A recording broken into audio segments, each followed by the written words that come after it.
Ediona, nuk mund të them që opozita sot është në momentet e saj më të mira. Këtë nuk mund ta them dot se do të ishte hipokrizi e tejskajshme. Nuk është momentet e saj më të mira, sepse opozita duhet të ishte e gjitha e bashkuar. Por personazhe si Sali Berisha, i cili interesin e vet personal e vuri mbi interesin pra ju e keni me individin. Vetëm Sali Berisha është vija kuqe. Jo Sali Berisha. Asgjë tjetër. Shiko, duhet të kuptojmë një gjë, është bërë dhe pyetja që ndoshta mos i te kalojmë pyetjes tënde. Ediona, është bërë dhe pyetja nëse do mbas zgjedhjeve të 11 maj do të kishte një X rezultata, do të bashkëpunonin me këtë apo me atë. Sigurisht që me Edi Ramën jo. Absolutisht as nuk bëhet fjalë, por ka një vit kuqe. Me 9 shtator duhet kuptojmë ne nuk mund të zhbëjmë atë vendim që morëm më 9 shtator 2021-shit, sepse në fund fare gjithë kjo ndodhi për shkak të një non grata të Sali Berishës. U mor një vendim dhe Partia Demokratike shkoi këtu ku jemi sot. Dhe ne nuk mund të themi që ne rikthehemi të ç'bëjmë gjithçka dhe nuk mund t'i themi demokratëve të cilët sakrifikuan ajo pjesë paktën që qëndroi tek ne, sakrifikoi baltën, sakrifikoi sulmet dhe qëndroi parimeve dhe i qëndroi disa parimeve shumë të rëndësishme. I qëndroi që ne jemi këtu sepse jemi krah aleatit ton strategjik Shtetet Bashkuara të Amerikës.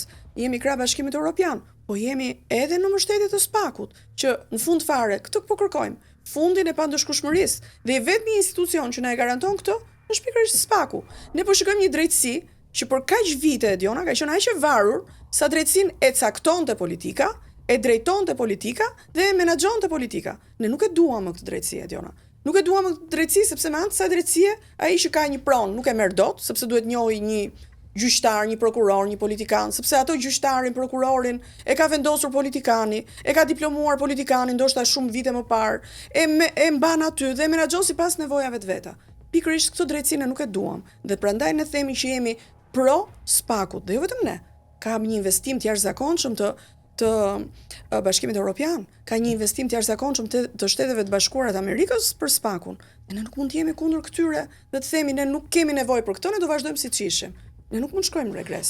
Po nëse ndodh që Sali Berisha të bëhet mënjan, të largohet si kryetari i Partisë Demokratike, mund të rishikohen gjërat në vazhdimsi?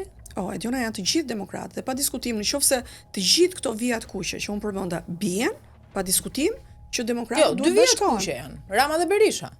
Pa diskutim që po. Diskutim që po. Po tjetër, nëse këto bien, njëri ra.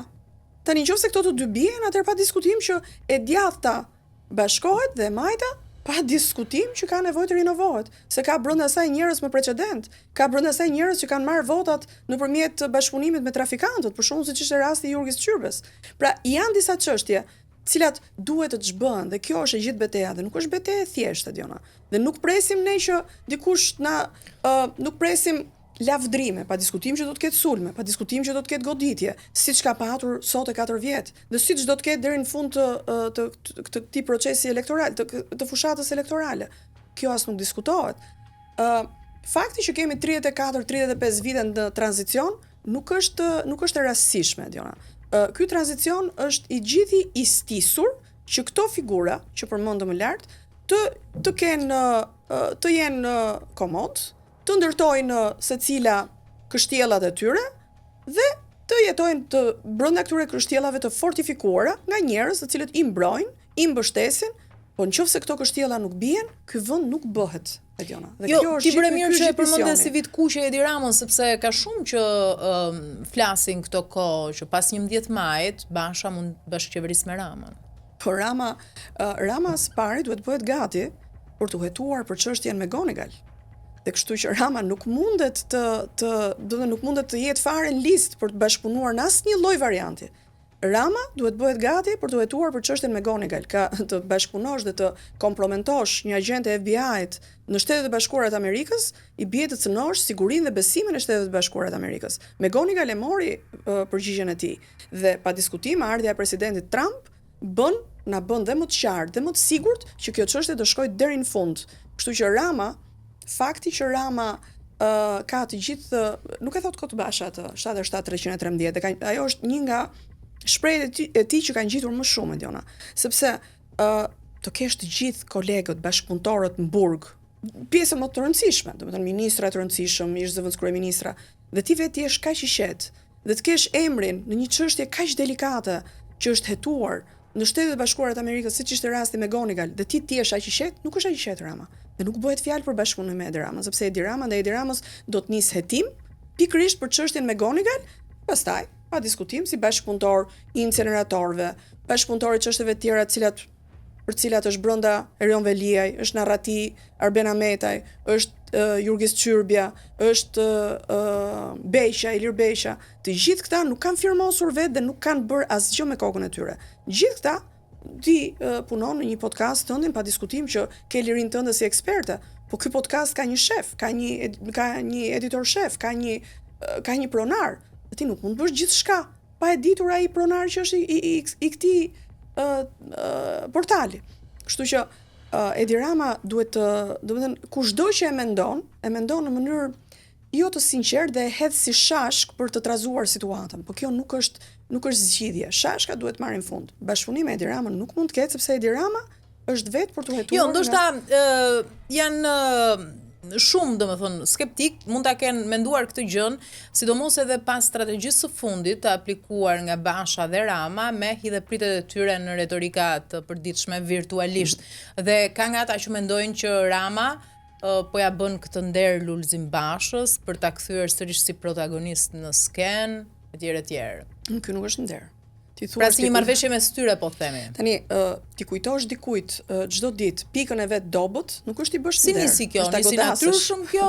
Kjo Ediona nisi Lulzim Basha erdhi të bënte një vizitë në Degën 1 për të prezantuar, jo vizitë, erdhi për të prezantuar kandidatin që isha unë në Degën 1 të Ali Demi në Tiranë.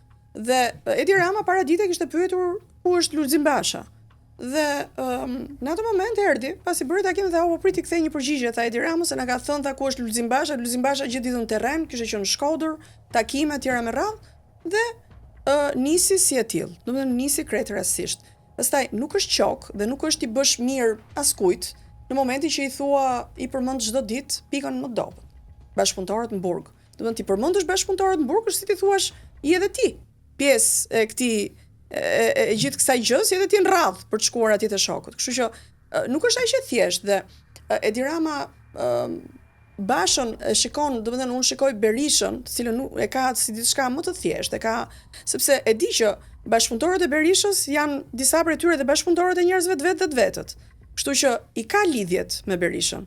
Kurse Bashës, deri tani besoj nuk i ka gjetë asnjë bashkëpunëtor, që nga unë dhe deri ke gjithë ne që jemi në atë grup. Të ka përmendur, të ka nominuar personalisht kryeministri Rama. Si një nga besnikët e pakët e ka nënkuptuar ai me ironi që i ka mbetur tashmë Lulzim Bashës.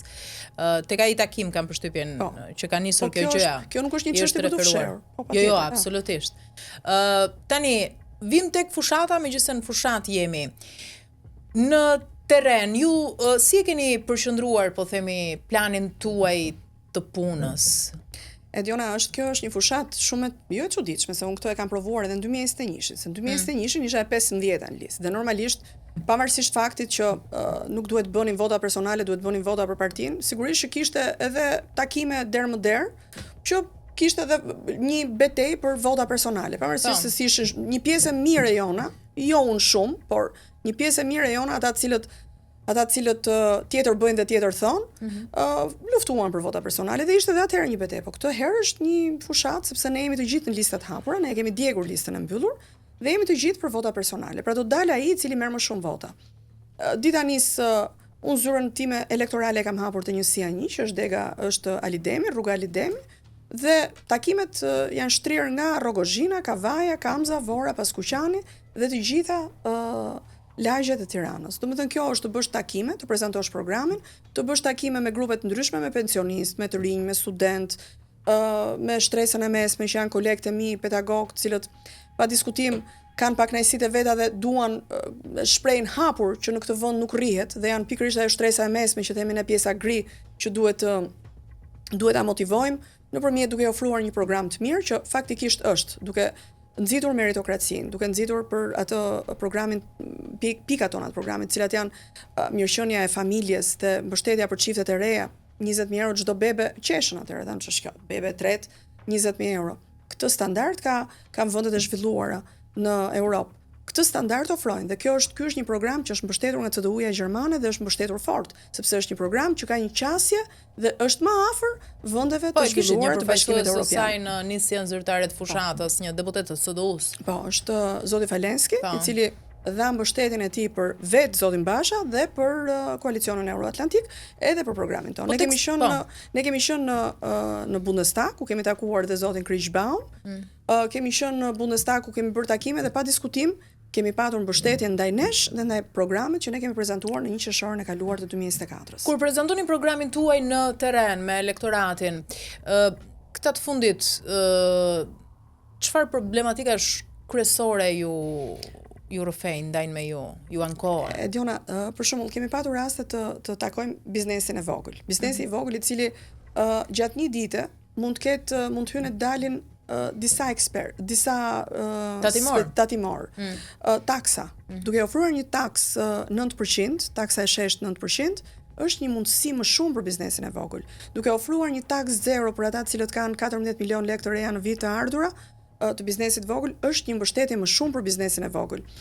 Duke ofruar një mundësi për studentët që të shkollohen, për shembull, kemi patur takime me studentët, mungesa e meritokracisë. Unë vetë jam pedagoge dhe më thonë Diona, mbarojnë fakultetet dhe thonë profesoresh ne do hikim, nuk mund të qëndrojmë më këtu, sepse trokasim në përdyert e dikastereve, administratës dhe nuk na hap njëri derën, edhe pse jemi ekselente, edhe pse jemi me gjuhë huaja, kemi të trajnuar etj me radhë. Duke ofruar një stazh pune për një vit të paguar, i cili shërben dhe si eksperiencë për CV-n e studentëve, duke nxitur meritokracinë, duke nxitur subvencione për 30.000 çifte të cilët kanë mundësi të marrin kredi për të blerë apartamentin e tyre, duke dhënë 2.000 euro për beben e parë dhe dytë dhe 20.000 euro për beben e tretë, duke mundësuar dhe duke ulur taksat për biznesin për taksën e shesh 9%.